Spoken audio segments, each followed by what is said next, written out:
আমার ছেলের ছোট্ট একটা আবদার।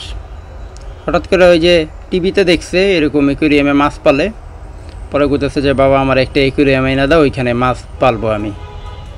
তো পরে আমি আর কি করলাম, ওরে নিয়ে গেলাম রাস্তায় বেরোয় এক গাড়ার থেকে এগুলো টোকায় নিয়ে আসছি কচুরি পানা।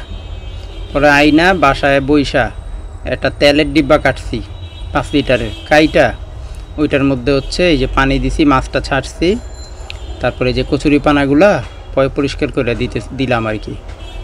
মোটামুটি দেওয়ার পরে দেখি যে ভালোই লাগতেছে। তা আমি আর আমার ছেলে মোটামুটি গুছাইতেছিলাম এগুলো একটু সুন্দর করে কেমনে দেয়া যায়। তো এই গুছানো মোটামুটি আমাদের প্রায় কমপ্লিট বলা যায়, শেষের দিকে।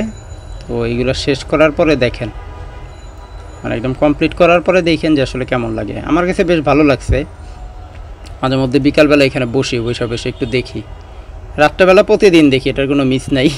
রাতে আমি আর আমার ছেলে যা দেখি, রাত্রে খাবার দিই, রাতে খাবার দিই। এই যে দেখেন মোটামুটি কমপ্লিট। এটা হচ্ছে রাত্রের ভিউ আর কি। তো এর মধ্যে দিনের ভিউটাও দেখাবো। এই যে দেখেন, এই যে হচ্ছে দিনের থেকে আমার কাছে রাত্রের ভিউটাই বেশি ভালো লাগে, রাত্রে দেখতে ভালো লাগে। মাছটা খুঁজে পাওয়া যায় না, একটা মাছ তো ওই যে দেখেন একটু দেখা যায় মাছটা, ওই যে একটু দেখা যায় আর কি, মাছটা থাকে না। তো আরও কয়েকটা মাছ দিলে আশা করি বেশ ভালো লাগবে। তো দেখি এরপরে আরও কয়েকটা মাছ আইনা ছাড়বো, তখন দেখি কেমন লাগে।